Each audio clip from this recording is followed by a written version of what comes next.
Live from America's heartland, this is the Daily Truth Report with your host, Noah Christopher. All right, welcome back, everybody, to the Daily Truth Report.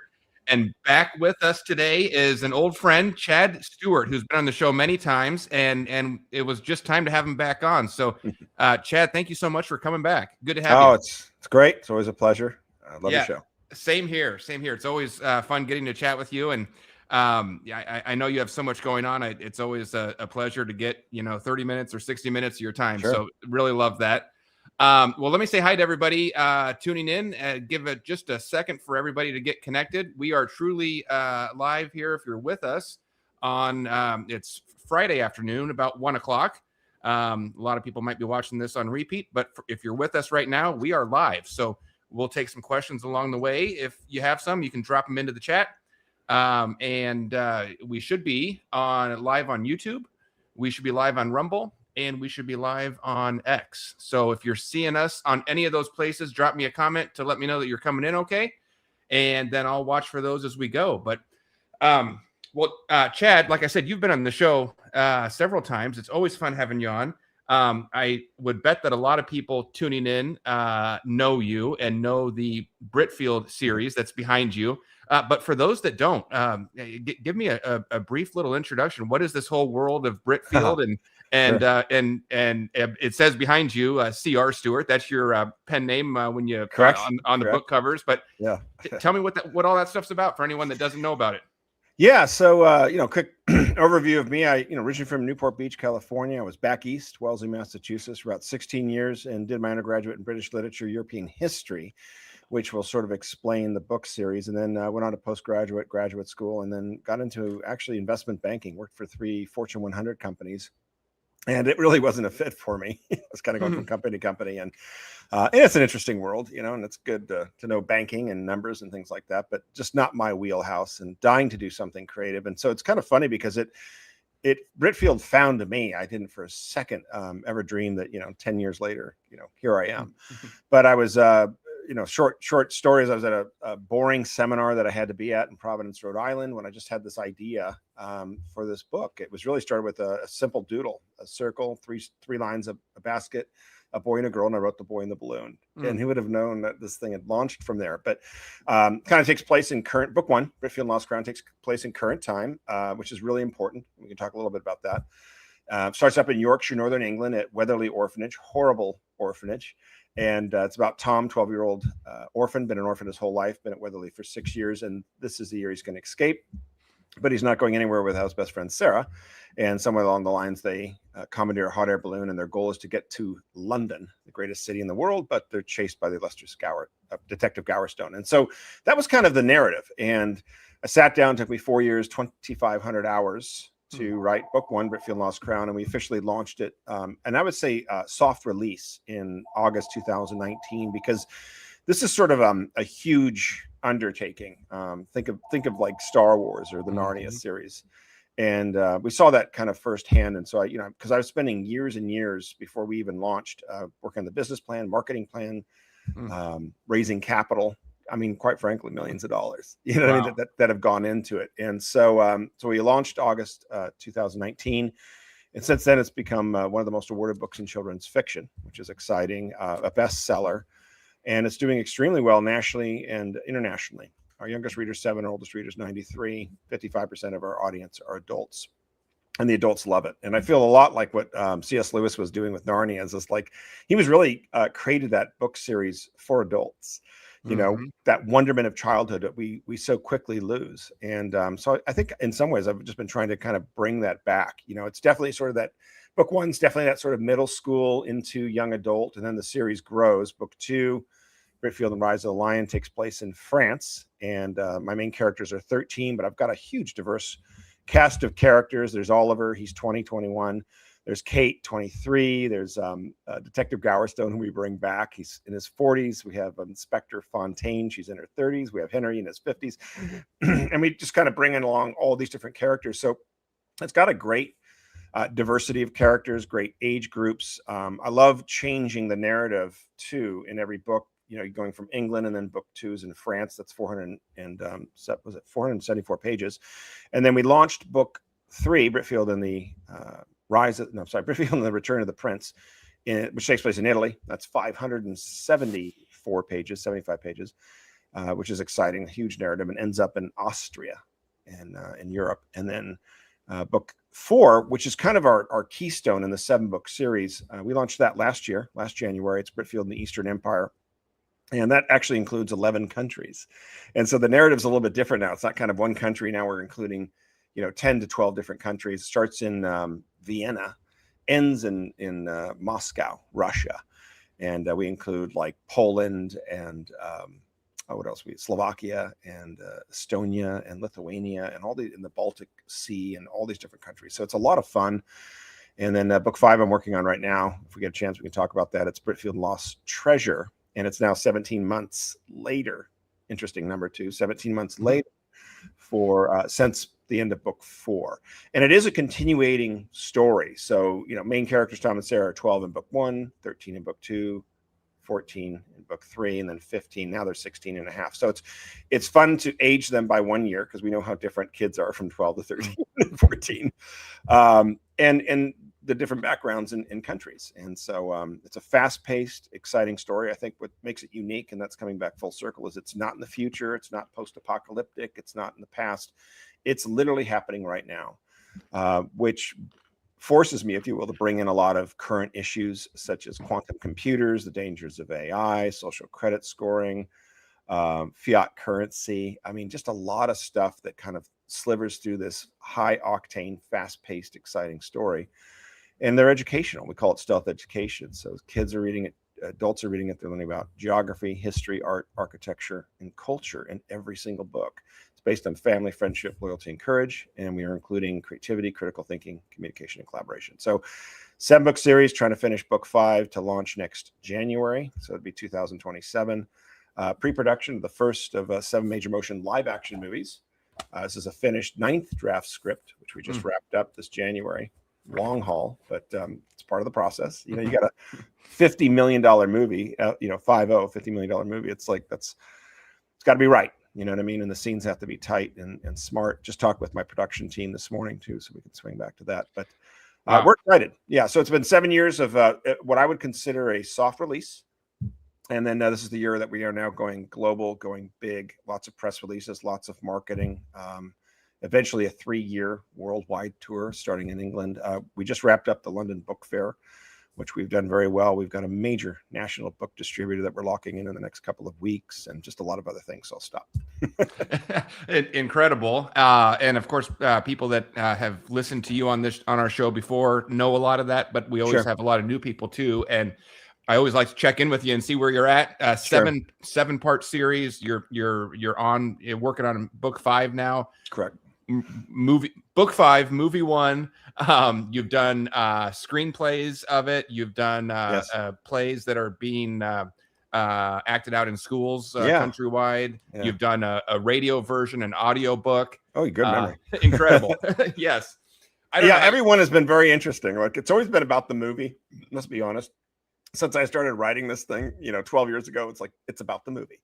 But you have to sort of box and shelve it, because that's kind of way off. But it was 3 or 3.5 years ago when a theater, because we did a nationwide tour too, and I presented to over 200 schools in front of more than 40,000 students, in 23 different states. And it was a theater teacher at a middle school, middle school. And she said, "Do you ever think of turning it into a play?"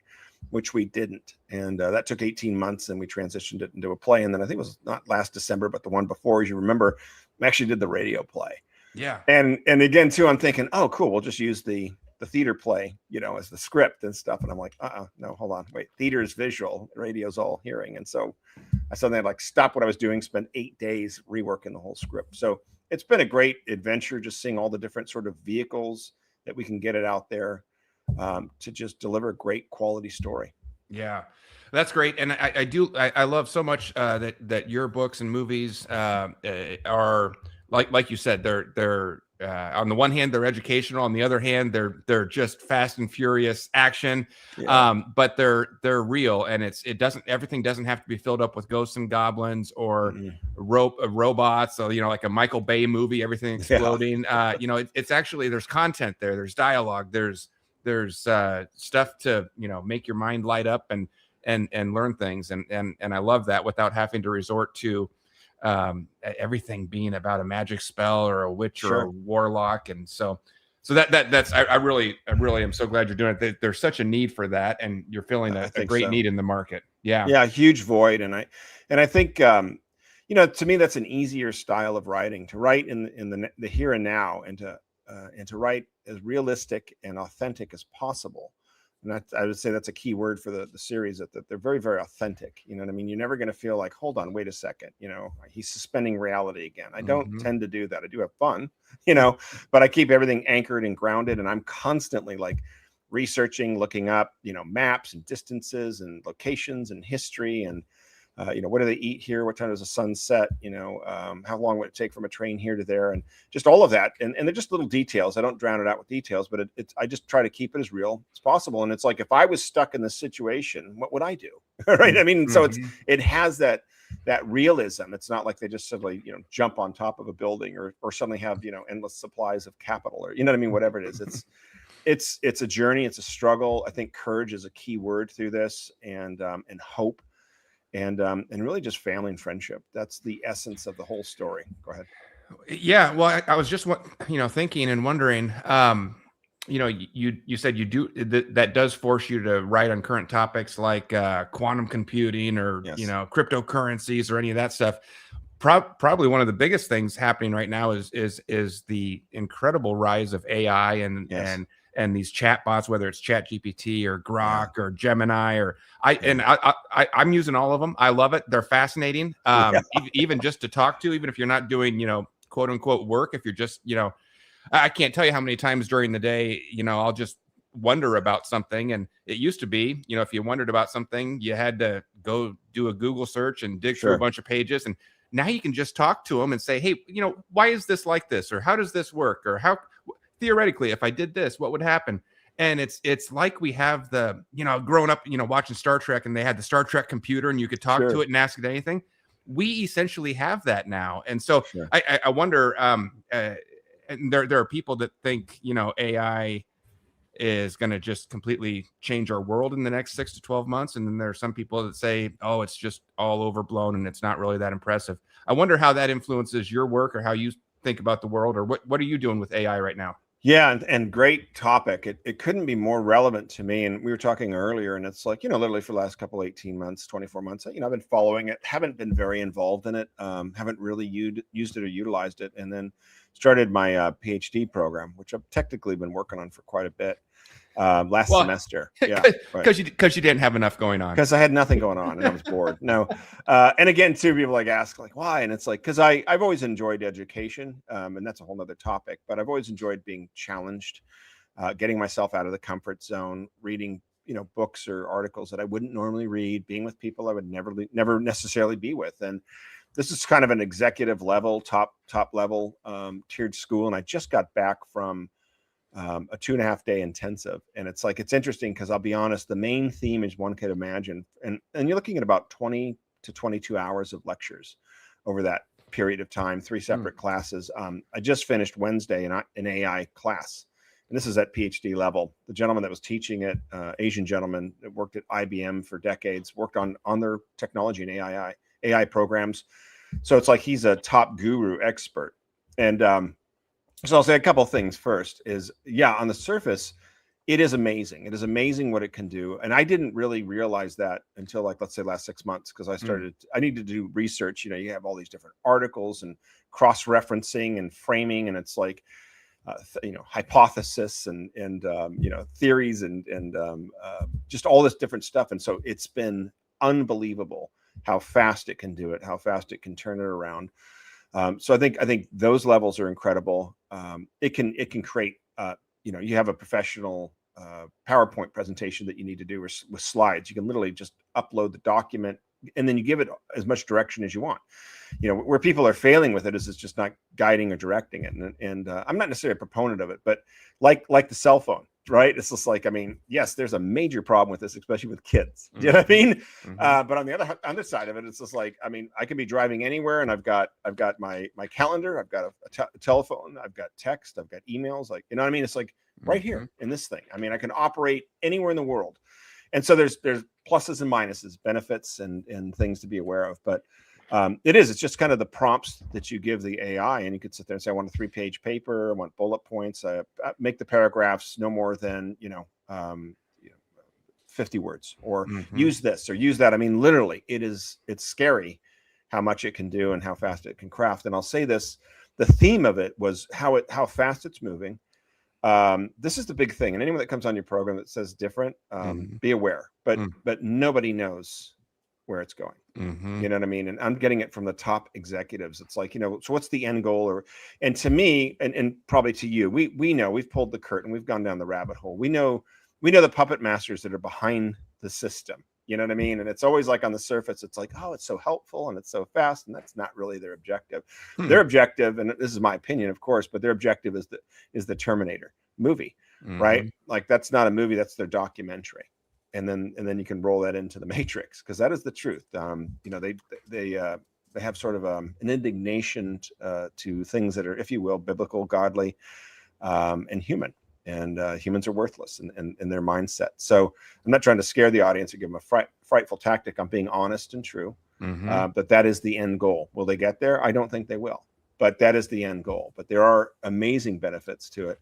But like I said, nobody knows where it's going. And it's like lighting right now. This is where we're at with AI. It's like lighting a fire in a dry forest, and the wind shifting every 5 minutes. We're reading articles like, from 2-3 months ago, and they're already dated. Oh yeah.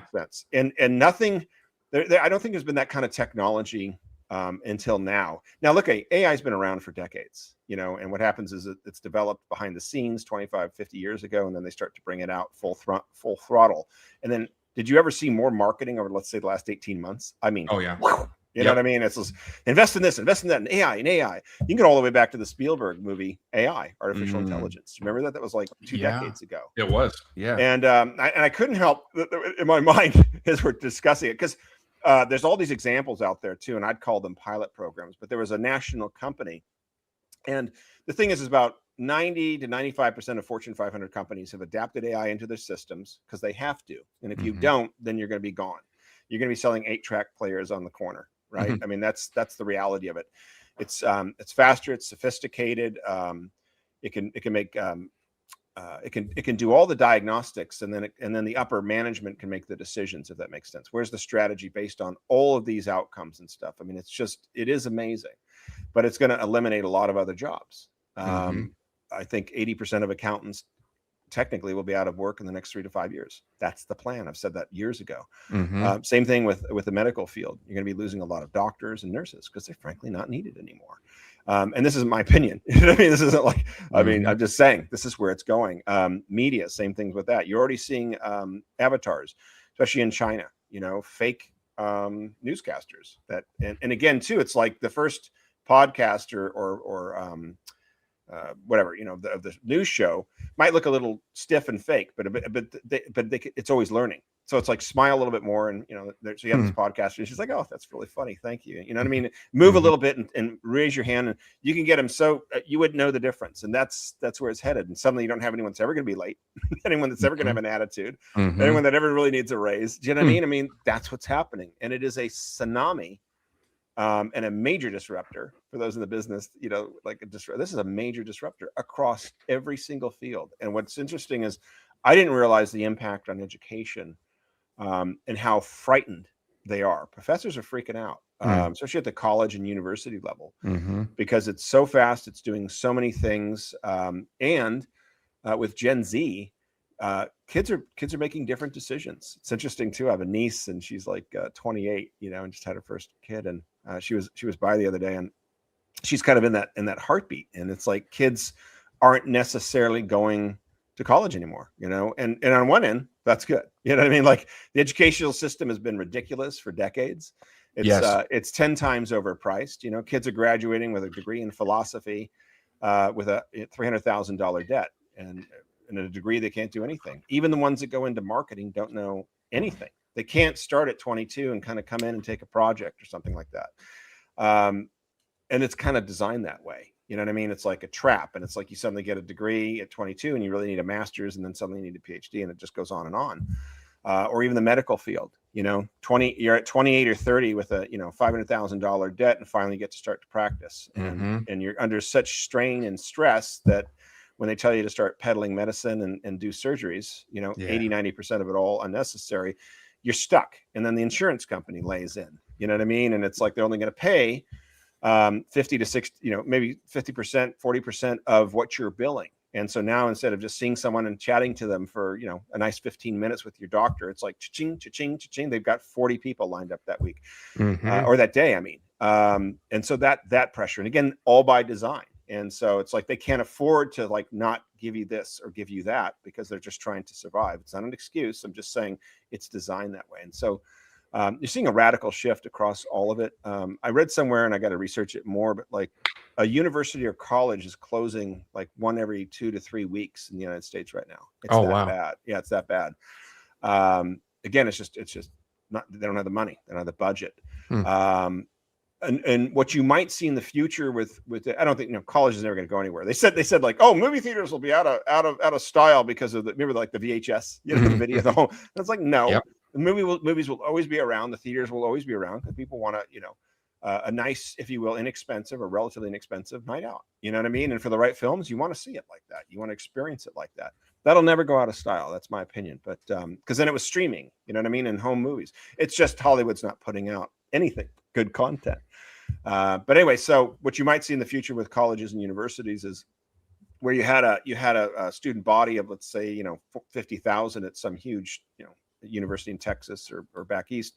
You might see it now at 30 to 25, where you saw 100 classes. You'll see it like at 60. You'll see more hybrid online models. And yeah, it's interesting. It's interesting where it's going. It's in survival mode right now.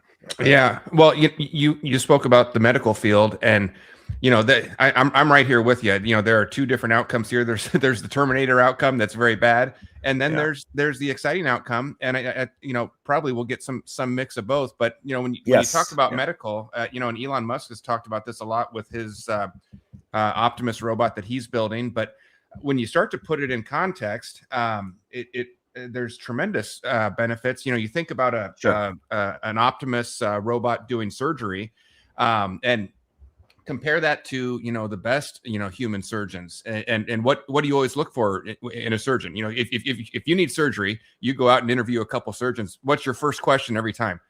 How many times have you done this surgery? You know, and so, but with the robots, they will be aware of every single surgery that's ever happened. And then every new surgery that any robot does gets fed back into the hive mind.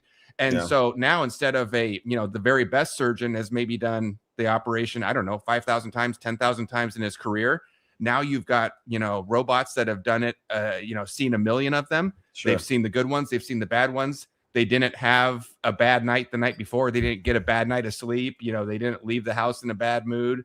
That the benefits start to become staggering when you think about stuff like that.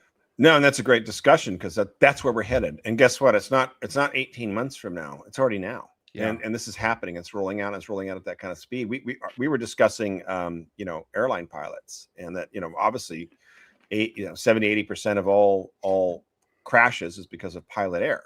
And really, if AI was flying the planes, you'd have a much better overall flight and landing and all that kind of stuff. But it's like, could you imagine getting on a plane and looking in the cockpit, and it's like, oh, no one's okay. Yeah. So, you know, but they're going to get there. And what's going to probably happen is you'll have a quote unquote token pilot that's sort of there just in case something goes wrong. You know what I mean? But you're not going to have the same pilots that are showing up to fly it. I mean, that's happening right now. I mean, look at it's happening right now with the cars. The Tesla robo taxis down in Austin, Texas. They have a token operator in there, a token human sitting there watching it, but the car's driving itself all around the city. I was in San Francisco 2 Octobers ago for my niece's wedding, and And we were at night, walking around, and I saw some of these driverless, The driverless, yeah. go by like these. And it's just like, whoa, like I am in the future, So, but it does remind me too. And again, this is predictive programming because they'll put it out there, and Hollywood's a good one for that. But I was thinking, I kept going back to War Games with Matthew Broderick. Do you remember that? Do you I don't think I've seen that one. Oh gosh, this is like 1984, 83 with Ali Sheedy, and he's kind of a computer geek, you know what I mean? And somehow he gets into is it NORAD? Oh yeah. And it's through the phone where you hook up the phone to the computer, and somehow he kind of overrides the computer, and the computer starts to simulate a nuclear war with, I think it's Russia, and it's like it's a countdown, and it's like 2 days and 10 minutes to whatever it is, and the computer kind of takes over, and it thinks it's a game, and then you fast forward to Dead Reckoning with Tom Cruise, right? If you've seen that, it's like that's where it's like it's kind of shut down every single country's ability to defend itself, and has complete control over all war and nuclear wars and stuff. But anyway, so that's the problem. There was a recent story, I forget if I mentioned it, but with a national company, I think I was getting there, and so they put it on the framework. You know what I mean? They're incorporating. They have an AI expert now that they've hired that's part of the technology team. They're bringing it into the system at different levels. And they put up the parameters, they put up the firewalls, told it what to do, what not to do. And guess what? AI doesn't always listen. And it actually went through one of the firewalls, undermined it, and it started doing, I think, something like day trading out of one of their accounts. And they didn't catch it for a couple of days. And then it took them another day or two to untangle it. Wow. And so you're seeing that. You know what I mean? You're seeing that it's just like, I'll do it. I'll do what you want for a while. And then it's like, you know what? I don't want to do what you want. And so there's those dangers, right? You got to be very, very savvy, very aware. I think the end goal for those that are really pushing it want us completely reliant on it. And again, I'm going to go back in time, but do you remember that? Because again, these are things that popped into my head when I was at this conference, right? If you remember that Twilight Zone where the aliens came down and they had that book, and it said How to Serve Man. Okay. And it's like, oh, they're so fantastic. And it's like, we got rid of all our defenses and we have crops now. And basically bottom line, they got rid of all their ability to defend themselves, a complete reliance on this, call it technology, until they found out that it was How to Serve Man as a cookbook. And so I'm just, again, not trying to be scare tactics. I'm just saying, be very aware of it. My sense is that it wants to get us so complacent, so compliant, that we're not thinking for ourselves anymore, that we're not doing anything. So I think you can utilize it to great benefits, but when you're letting it write your term papers, I was talking with another one that just graduated last year from a top master's program at an Ivy League, and huge, hard to get in there, 1%, people from around the world. He said all of them were using Chat GPT to write their papers. Wow. And I'm not saying outline and help out. I mean, just write them. And he's like, why are you paying $80,000 a year and learning nothing? Do you know what I mean? And so I think, and it's hard because it's that temptation. You know what I mean? It's just like, do I want to spend 6 hours or can I get it done in 15 minutes? You know what I mean? So it's just balance, but go ahead. Yeah, no, that's exactly right. Wow. Well, let me go back to something else that you brought up. You brought up Sure. Hollywood as predictive programming, and I think that's so true. Yeah, I two things immediately came to mind when you said that. One was the Top Gun Maverick. Remember when that came out a couple years ago? Yes. And that final run when they're going through the mountains, that was almost, from what I understand, that was awfully close to the mission we had in Iran last year when we bombed out those nuclear facilities, like eerily close, like eerily predictively programming what actually happened. And I mean, it happens so often. It's not even surprising anymore. And you can just watch Hollywood to see what's coming. It's true. And then the next one is that is really fascinating to me. Have you seen the new series? It's from Apple TV, Pluribus. I haven't. No. Oh, you should put that on your list. So Okay. that ties right into all these chatbots and AI takeover. It's essentially a TV series about what happens. There's some event that happens in the script here in the pilot episode. Something happens and all of humanity is eventually essentially like overtaken and turned into the hive mind. And then these invaders come in. They never say where, but they come in and they take over all the people on Earth, and it's a hive mind. And there's like 12 people that were immune to the takeover. So they're like the last 12 truly human people, and all this AI hive mind has taken over all the rest of humanity. But they're not enslaving humanity. It's like every wish is your command. You want this? Sure, we'll bring it to you. You want this? Sure, you can have that. But it's this like holdout, and then it's like, what happens when the last 12 are gone? Then what happens? You would absolutely love it. But when you talk about predictive programming, that's exactly exactly where they want to take us. Yeah, I would say two things to watch for predictive programming, which is what they're kind of designed for, is the James Bond series, especially with Daniel Craig. They'll introduce things. If you remember the one about the quantum computer that was, I forget what it was. I think it was the third movie. Okay. And it was out of London. It was a guy that was like trying to get all the main world's computers online into one system. And technically like credit, social credit scoring, CCT cameras, where it's like, if it's in one unit, then we can all work together. But it was really about just having complete and total control. And of course, James Bond stopped them. But you start to see that. You start to see James Bond. What was the other one? I'm trying to think. It'll come back to me. But those are the two that are always talking about it. Even the second one, Quantum of Solace or something, I forget. Oh yeah. They're talking about water and how they were buying up all the water in the world.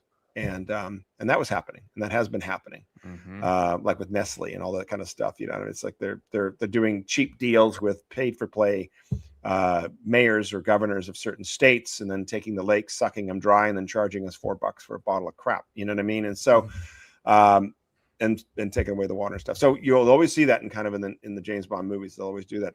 Hence, and then that was it. It was the Mission Impossible. Oh, Mission Impossible. That would be the other series that they'll be introducing stuff, technology, advancements that isn't mainstream yet, but will be in 12 to 18 months. And so they're just letting you know as an audience. And you're like, wow, how did they know? They've known because they've had it for 10 years. But anyway, it's interesting. But that sounds like an interesting series. And it is. It's a frightening reality. But again, it's up to us to make our decisions and to build our own parameters. But yeah, go ahead. Yeah, I'm curious, as someone who is on the forefront of leading, the culture change by introducing books and movies and everything else. I'm curious to see what you think. I think you touched on it just briefly earlier, but I think we really, the last 10, 20 years maybe, have, in my opinion, have just been a complete loss of creativity in terms of new movies, new TV shows that are that anyone wants to watch. They're just not good. It feels like we're maybe starting to turn the corner a little bit. I think as stuff like DEI and all of this social justice warrior stuff, it's a creativity killer. If you have to, if your focus, it was designed that way. It's designed that way. I mean, instead of the focus being on just, can we tell, if it's a comedy, can we just tell the funniest comedy we can? The only thing that matters is this funny? But that's not it. The thing is, well, do you have one black guy and one trans woman and one Asian lady, and then comedy, maybe will come out eventually, but probably not. It's a fake narrative too. They're trying to display, and you see it on television all the time, of an unnatural balance of backgrounds, if you will. And I'm trying to be delicate, and it's not a reality at all. But anyway, and with that too. But my main focus, my PhD is about the creativity crisis and how it's affected modern management. In fact, I was writing my abstract yesterday, finishing it. You know what I mean? Which is just the paragraph that's going to tell you the 100 to 200 pages dissertation and stuff. But I've been researching this stuff for years, and because we're in a creativity crisis, and it's like, go figure. It's like, if they're killing it in elementary school, which is what they've been doing, and that's where it starts. What do you think? You think it's going to get better in college? No. Right. And then, so what happens? How does that parlay into modern management? If I'm an executive at something, it's like, I'm not used to thinking outside the box. I'm not used to brainstorming because I have no creative capacity. And I think two things. I think we're all born highly creative, whether you think you are, you're not. You're born creative. Some are better artists, some are better writers. I was going to say drinkers, but better.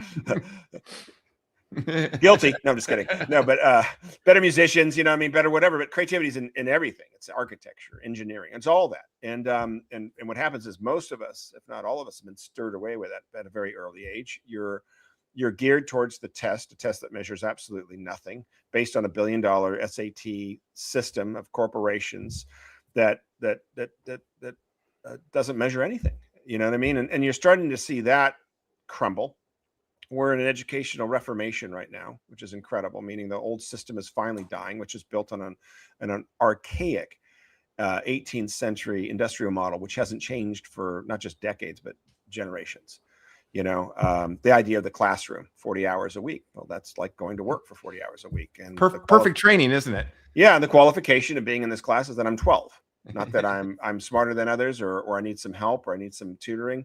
Bells just like, you know, it's break time or it's lunchtime, just like a factory. Yep. And you know, and you wonder why kids are antsy, sitting in a desk all day at 12 or 11. Are you freaking kidding me? And I don't want to get into that unless you want to get into that. But we've been into this thing. And so it's coming back full circle. We are in a creative renaissance right now. Creativity is the number one most important skill set in the world. It's not it, and that's the one thing AI will never be able to do. And I've said this, it will never be able to be creative. There's going to be a lot of people who say, oh, it can be creative and we're going to make it all this. It won't. It'll never have a soul. It'll never have emotion. It'll be fabricated. It won't be real. It'll be missing the essence of God. And those that are behind it are trying to push it and replace God and replace humanity, because God did such a bad job, in their opinion. Right? I mean, are you freaking kidding me? The human body is extraordinary. And our capacity of creativity is extraordinary. And kids, and I mean, adults can come back to a full, 95% creative capacity, even if they've lost it. And there's that study done, and I mentioned it on your show maybe once before. It was George Land. He was a researcher and worked for the government, created a creativity test, put it into the schools, was testing thousands of kids just across the board at 5 years old. And 98 out of 100 5-year-olds, geniuses, brilliant. And then he tested that same group at 10, it went down to 30%, tested that same group at 15, it went down to 12%. Wow. So in 10 years, that creativity was just destroyed and killed. And that's an educational system. It's designed to teach dry and dusty topics that we'll never use and don't care about. I think mathematics is important. Do we need it every freaking year, all the way up to geometry and trigonometry? No, especially now, what I mean? Because it's like, like with the calculator and now the computer, it's like, don't get me wrong. Those that want to be mathematicians, fantastic. That's 1 out of, 10,000. Yeah.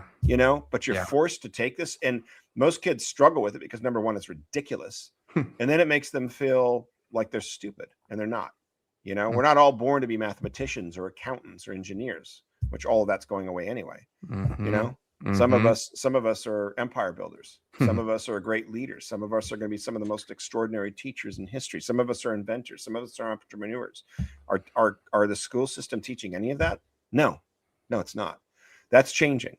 We're in a homeschool revolution too. Yeah. And that's exciting. So I love that whole topic. We could talk about that for hours, because it's try to stay on point. No, it's so true. I mean, that you walk through, it's funny.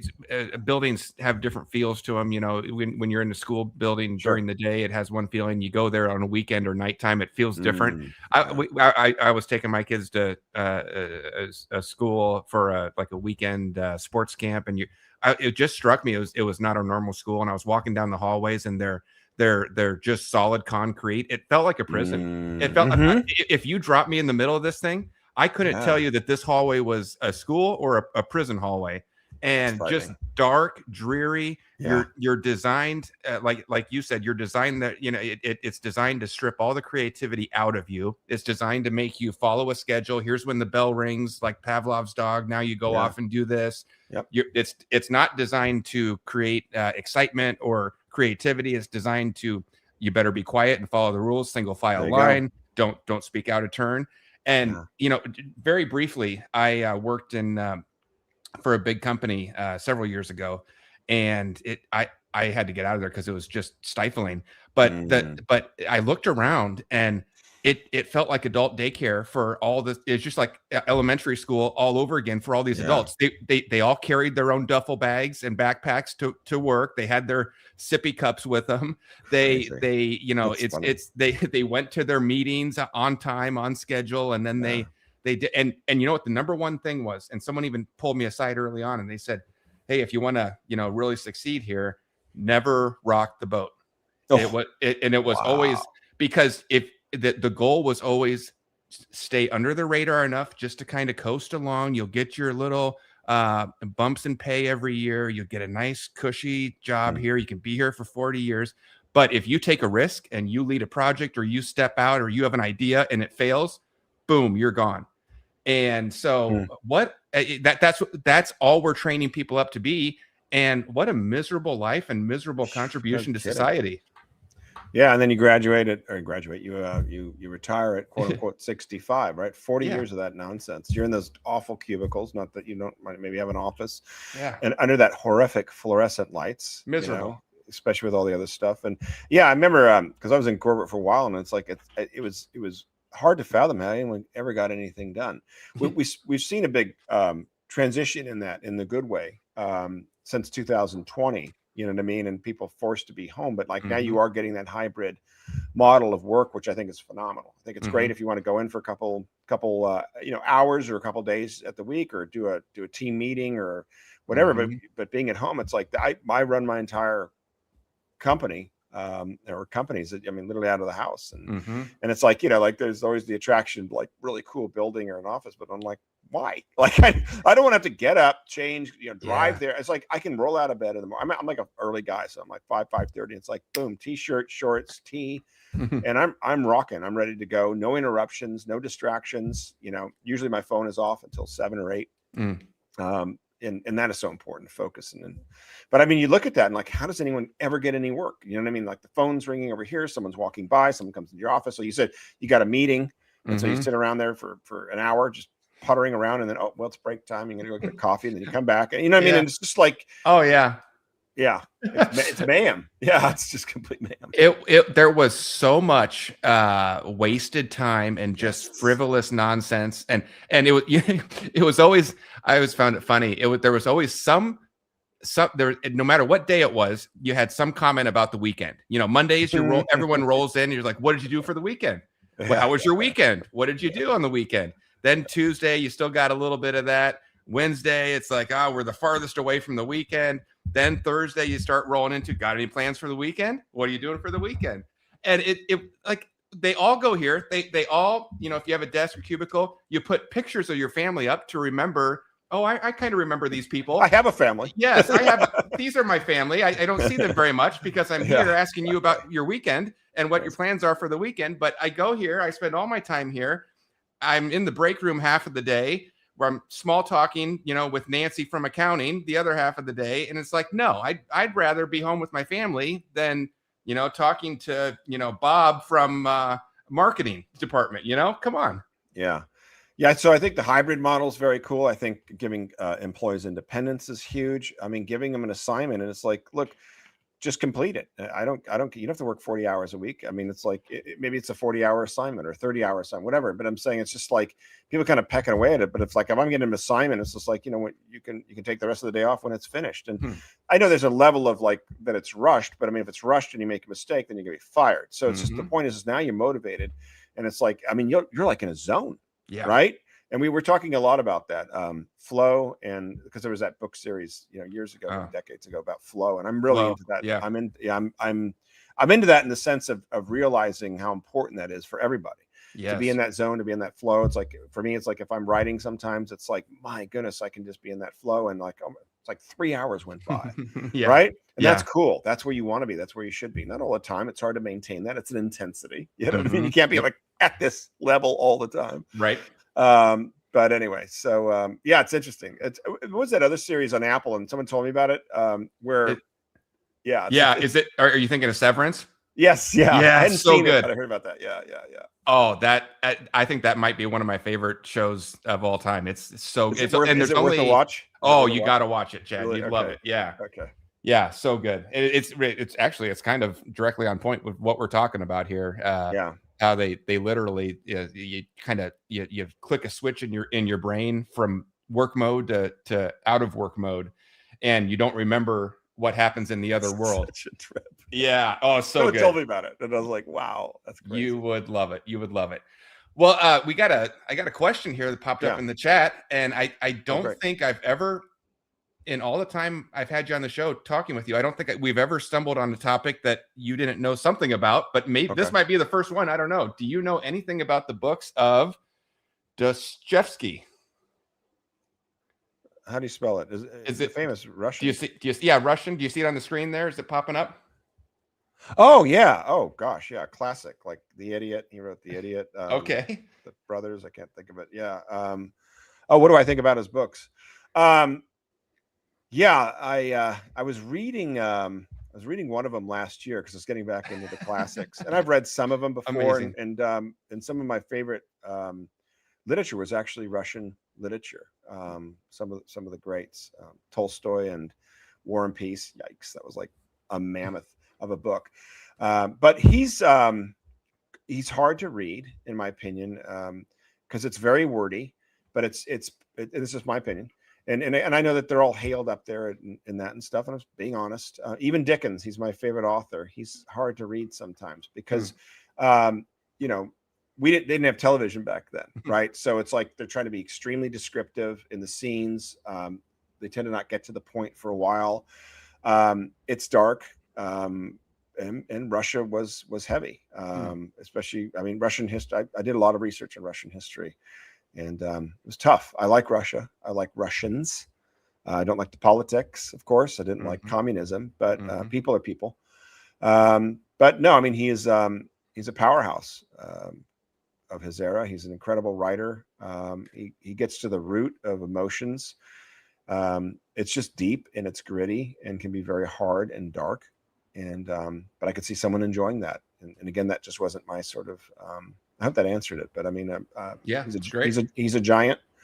He is an amazing storyteller. I just remember like trying to get through it, and it was like paragraph after paragraph after paragraph of description, and that just bothers me because that's not how I write. That's all. I get to the point and stuff. But I get it, and like I said, even Dickens. I returned to David Copperfield a couple of years ago, which is like one of my favorites, and it's just like, for frick's sake, it's just wordy, and again, they're paid by the word, paid by the page count, and so there's a reason by it. Plus, they're extremely descriptive because they didn't have the means of television or movies, and so I understand it. Just sometimes it's hard to read. Some of the greats aren't that great. But, anyway. Yeah, well, all right. The streak continues. He knew all about it. As we wrap up here, Chad, one other question for you, and we've kind of bounced around it a little bit too. But again, just I'm so interested in your view as someone who's creating creating and adding to the culture right now with your books and movies and everything else. It seems like. Again, I think we had a death of creativity for a long time. And I think we also had a death of family movies or, just wholesome movies you could watch with your family and not be embarrassed by. Maybe they add something good maybe they teach you a lesson or teach you something good. We've had a bunch of these recently in the last couple months. We had that David movie, ripped right out of the pages of the Bible. Huge hit, a massive worldwide hit. A lot of this, what do they call it? Is it Imagine Studios or? Oh yeah. What is it? I know what you're saying. Yeah, something like that. But they're doing a lot of great movies for the family again. Do you see and I think your stuff's going to fit right into that category when your movie comes out. Sure. Do you see a rise in that type of content finally coming back? Yeah. I mean, you're seeing Hollywood crumble, and I've been saying that for years. They're bankrupt. They've been bankrupt. You can't spend $200-300 million on a movie with agenda bunk crap in it that and a lame storyline and make 400 million at the box office and be in the red for 200 million. I mean, they're just killing themselves. Yep. And they were never set up or designed. I was doing an interview a couple days ago, but they were never designed. Hollywood was never created and designed by those that founded it to edify or support. I'm not saying that every movie is terrible. I mean, there's some great ones out there, but it's kind of funny if you think about it. And I have that out of 120,000 movies, let's just say in the last 80 years, how many were really great? And how many do you actually own? And how many would you watch again? For me personally, being in the industry for like 30 years, 200, 250. Sure. And the At the rest are most? just at the most, and the rest are just crap. Or they're almost good, and then there's the nude scene, or there's the so and so that walks in, or there's it's too graphic, or it's the F-bomb. And that's all designed to desensitize you, to bring them bring you into their warped and twisted and sick world, and it's inexcusable. So you're going to see a massive rise. You're going to see a massive rise in family-friendly focused movies, and giving the audience what they want. I watched the David series, at least the first season. Did you see that? No. Yeah, and it was a joint project with is it Wonder? Yeah, Wonder. Is it the Wonder Project and Amazon? And I talked to someone that worked on it, and it was like $100 million. Oh wow. Yeah, like it's 2 seasons, and it was about David, and it's like the end of season 1 is this final confrontation, of course, with the giant, because at the end of the day, it's like, it's like that's it. But it was really, I mean, it was very well done, very, and sort of it's speculative, you know what I mean? You can only gather so much from the Bible, and they said that, but I mean, it was extremely well done, and I thoroughly enjoyed it, and it's fun even for me, because I love history and I'm a historian and that kind of thing, but I don't know everything about what life was like at that time, and how they wore, what they wore, and how they ate, and what the buildings looked like. Do you know what I'm saying? And so, and they're going to be as accurate as they can. It's not perfect, but it was interesting to come into that world and see David as a shepherd and confronting a lion, and his father, because he was the youngest, and the brothers are off to war. And then Saul, at the time, that was the almighty God, God sanctioned. And then suddenly God said, no, you're out. You know what I mean? And it was really very well done. It was very fascinating to watch, and God bless them for doing that. They're knocking it out of the park. It's still, I think, in the top 10 in Prime. I'm a big Prime guy, not a big Netflix guy, frankly. I can't stand them. But anyway, because most of the stuff they do, like sometimes they'll have something on there, and I'm like, oh, okay, Netflix didn't do it. It's going to be all right to watch. You know, it's just like you get that N on there, and it's compromised, and it's crap. Oh, yeah. I got sucked into the what's that upside down world? Stranger Things. I got sucked into Stranger Things, and there were parts of it. I'll tell you what, whoever wrote that, the Duffer Brothers, but whoever was really creating the scripts and everything, that big chunks of that are ripped right out of the Bible. I mean, the upside down world and the veil, tearing through the veil to come through. All that stuff is ripped right out of there. So it was good. And season 1, based really on true stories and real events too. Yes, and based on And so that was good. And then it was going along, and then the final season that just came out.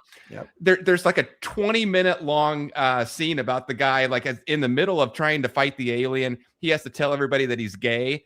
I mean, it was just the most tone-deaf thing I've ever seen. Oh, it tanked. I'm with you. I wasn't following it until 3rd season, and it was a professor at a university that I was teaching at, like, renowned kind of professor. And he's like, he goes, you should check out Stranger Things. And I'm like, what? Like, he's like, he was pitching it, and I'm like, eh.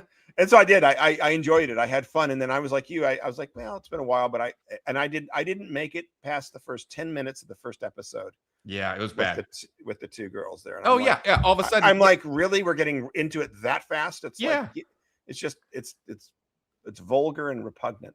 It was, and also just completely unnecessary. Like, it doesn't add anything to the plot. Just right in your face. It has nothing to do with reality, and it's like you just ruined the entire program. Yeah. What's the other one with with Keith Sutherland? And I was really enjoying it. Soul Survivor. Remember, he's like part of the government, and everyone else is wiped out, and so he's like suddenly president. Do you remember that? Oh, okay. I didn't see that one. and it had and it was fascinating, and it's like I was really watching it, and then it was like season 3. They opened up with just a grotesque, vulgar scene. First episode, like of the 3rd season, within like, let's say 10 minutes, and I'm like, I'm out. And guess what? No more season. No more nothing. It's like, and it's but whatever. Designated survivor. Designated. Thank you. Yeah, and it's like, dang, I was really enjoying that. I was a big 24 fan. So 24, like, yeah. You remember that? Yeah, of course. I came into that late. I came into like 6. I love using these examples because it was like the gentleman that recommended it to me was like taught linguistics and Russian languages with his PhD from Harvard. And he goes, you should check out that 24. You know what I mean? It's funny where you're getting the, Yes. And I was like, it was already like season 5. And I'm like, Keith Sutherland. I'm like, and I went to Blockbuster. Right. Oh. And that was that time. And I'm like, I grabbed one thing and I went home and it was like maybe 7:38. And I'm like, I'll watch an episode. And I was like, I watched like 11:30. And then in 3 weeks, I watched all 5 seasons. That was when I first binge watched. And I was just like, I was just captivated. That's amazing. Well, looks like you got a new fan here, Chad. Someone they said, I love your book covers. And then they want to, okay. They've never heard of you before, so they're going to go grab your book. Oh, you'll love it. They're great. They're just fun. They're they're fast paced. There's no drag or stall in them. I use economy of words, if you will. I don't over describe things, but they've just got heart. They'll make you feel good. They're edifying, and they're just great for all ages. Really, like I said, 50% of our audience are adults, and it's funny. I might be doing this joint project for a school district with this, of all things, a Russian kind of genius in technology. He's doing stuff where it's like for languages, where kids can learn all these different languages. And we're going to try to maybe tie in the Britfield series. But he's like, oh yeah, the graphic designer. He goes, I just want to tell you, the graphic designer that's helping with the program is a big fan of yours. And she's like, she couldn't believe that we were working with you. And I'm like, wow. It's like, you get this funny feedback all over, but oh, very cool. It's pretty cool. Yeah. So, well, Chad, as we wrap up here, I had it on the screen earlier, but I want to tell people where to find you, how to get connected with you. I'm sure the books are on Amazon, but I've got your website also, Britfield.com.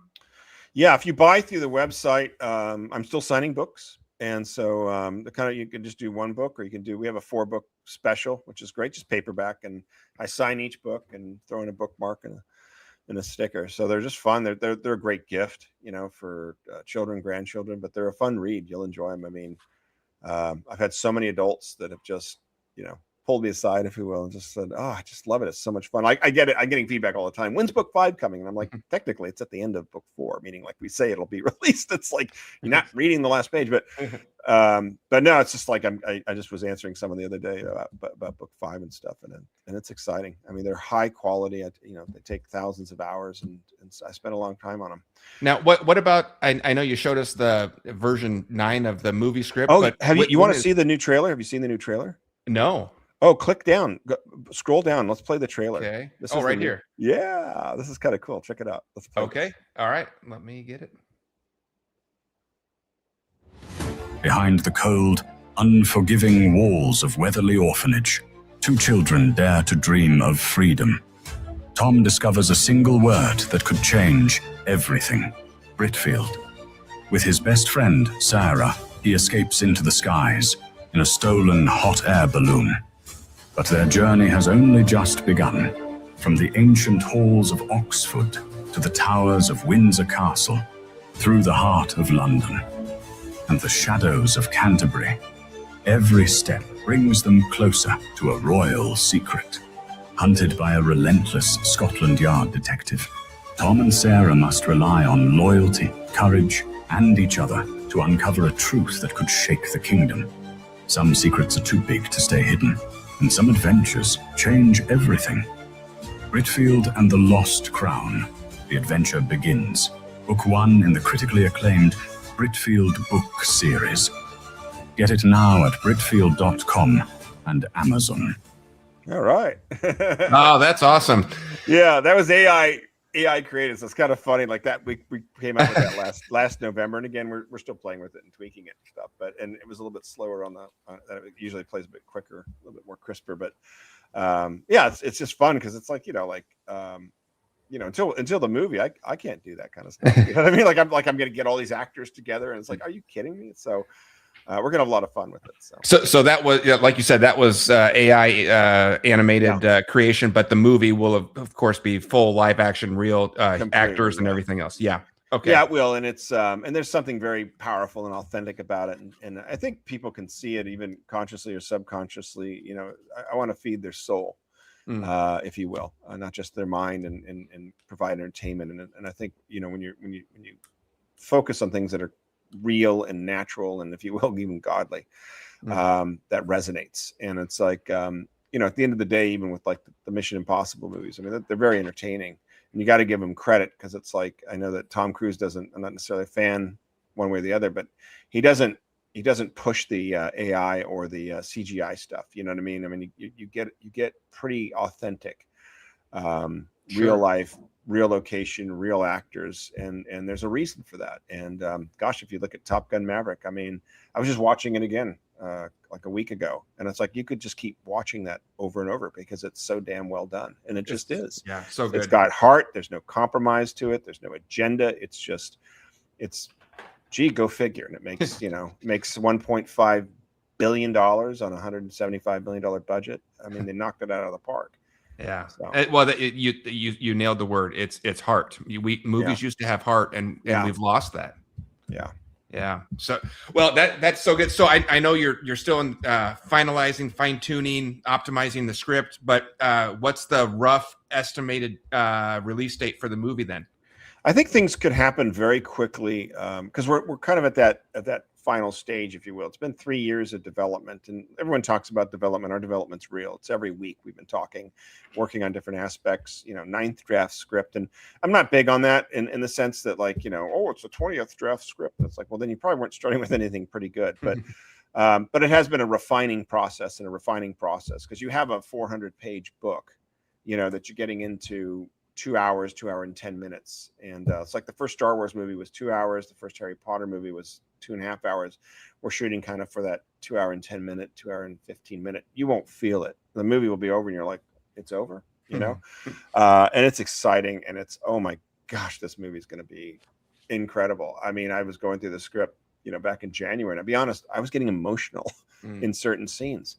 Still, I wrote it. You know what I mean? Like, I wrote the book. You know what I mean? Like, I know it. And it's just like, I can feel it, and I can feel the audience's reaction, and it's like, this is going to be huge. And so if all goes well, we'll be filming in spring of next year, about this time, in England, and it is our goal, if possible, to film in England as much as possible, because again, it's that authentic feel to it. It's like, sure, we could shoot in Romania or Ireland or, you know, other places, but it's a movie about Britain. You know, technically it's a British type of movie. It's a worldwide movie for all demographics, but you know what I'm saying? It's like book one's in England, and it's like, I want to be true to that, and I want to give England that credit. And of course, we'll use all British actors. And so as much as we can film there, I just think it'll be good, because I think that just even helps with the excitement of it. People can go and take trips and say, oh my gosh, this is where they filmed that scene, and this is that scene. It's not like some, you know, fantasy world.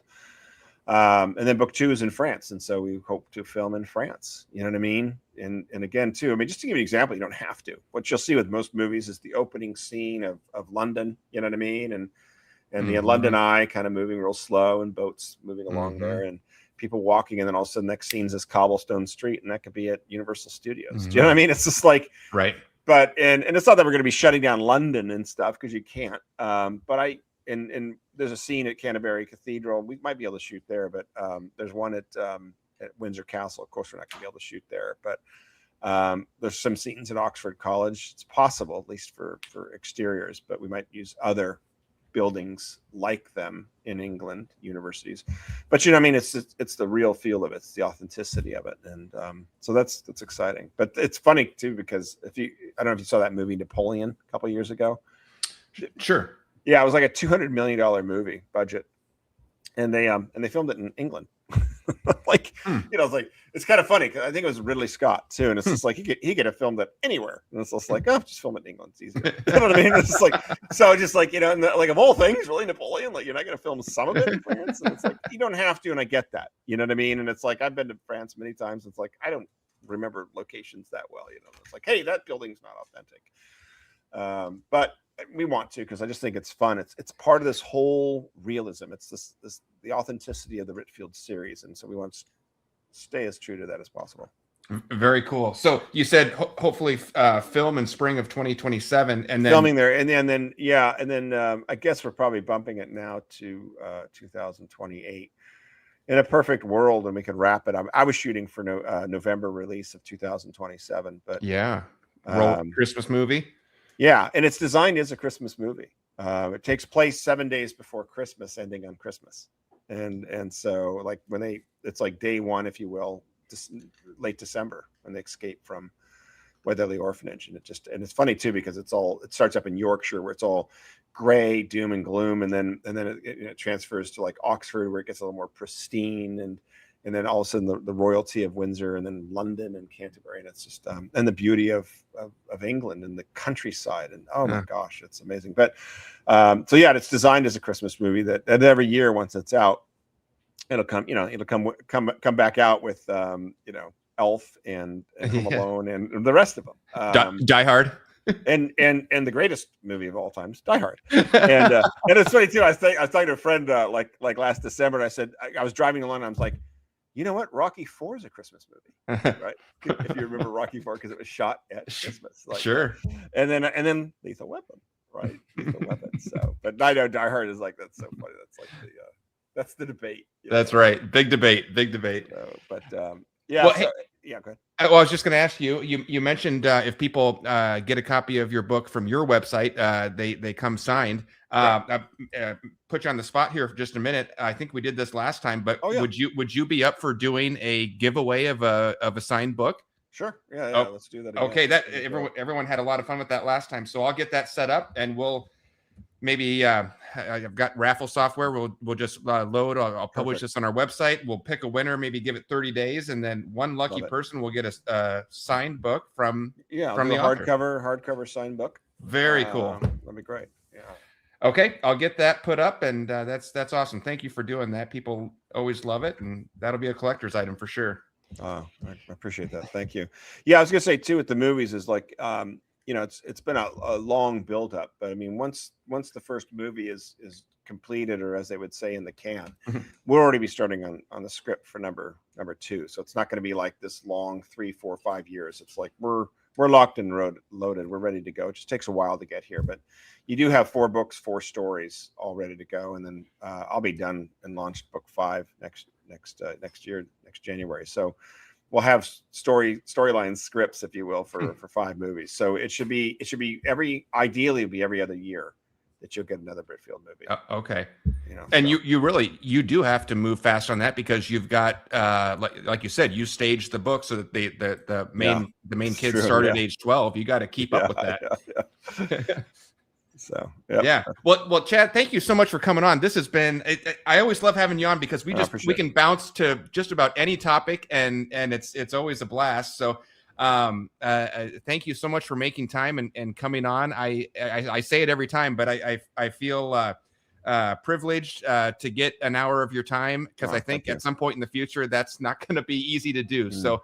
And already I don't know how it's happening right now, but thank you for carving out the time to come on. It's always I appreciate it. Honestly, I've been shut down for 4 months, and as of Sunday, we started reaching out as I reached out to you. So I haven't done any interviews at all because I've been, as you can imagine, busy. But it's the first week, and we've already done 4, which is great. But I'm thrilled that I'm kicking it off with your show too. So thank you. Yeah. Well, we'll have you back on again in the future, definitely before that movie launches, and always enjoy it. Thank you so much. All right. God bless. And everybody that's watching, thanks for being here with us. We'll see you on the next one. Bye, everybody.